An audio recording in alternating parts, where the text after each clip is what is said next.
जब मुंह खोला तब बुरा बोला।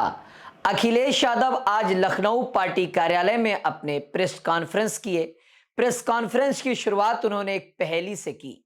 उन्होंने कहा, जब मुंह खोला तब बुरा बोला, इस पहेली को बूझो तो जाने, बताओ नाम।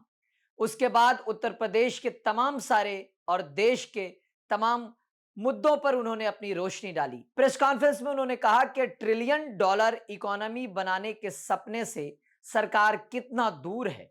इसके लिए 90 लाख करोड़ की अर्थव्यवस्था होनी चाहिए, वो कैसे बनाएंगे। कहा, अगर हम पर कैपिटा इनकम ही देख लें और दूसरे देशों से तुलना करें तो हम बहुत पीछे हैं। प्रदेशों में हमारा स्थान नीचे से दूसरा बनता है। इसके बाद उन्होंने व्यंग्यात्मक रूप से कहा कि शायद मुख्यमंत्री जी को जो सूची दी गई उन्हें नीचे से दिखा दी गई। उन्हें यह लगा होगा कि हम तो दूसरे पे आ गए हैं और उन्नति कर रहे हैं। फिर उन्होंने कहा कि 50 लाख करोड़ रुपए के एमओयू किए गए, 10 साल में केवल 1 लाख करोड़ के ला पाए हैं, वे भी जमीन पर नहीं दिखता।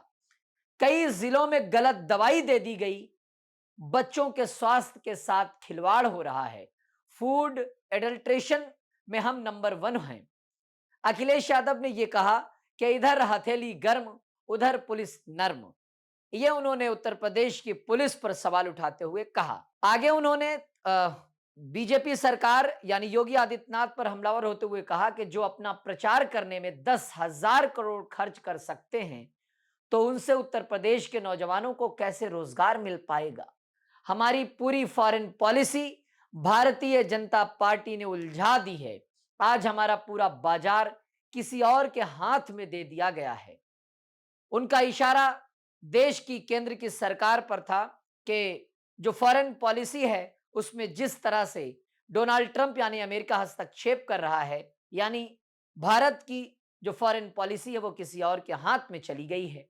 आगे उन्होंने उत्तर प्रदेश की एक बड़ी समस्या की ओर ध्यान केंद्रित होते हुए कहा कि मंदिर तोड़ दिए 100 इन्होंने, राजमाता अहिल्याबाई की मूर्ति को भी नहीं छोड़ा, उसे भी तोड़ दिया। मणिकर्णिका घाट तोड़ दिया, शंकराचार्य जी का अपमान किया।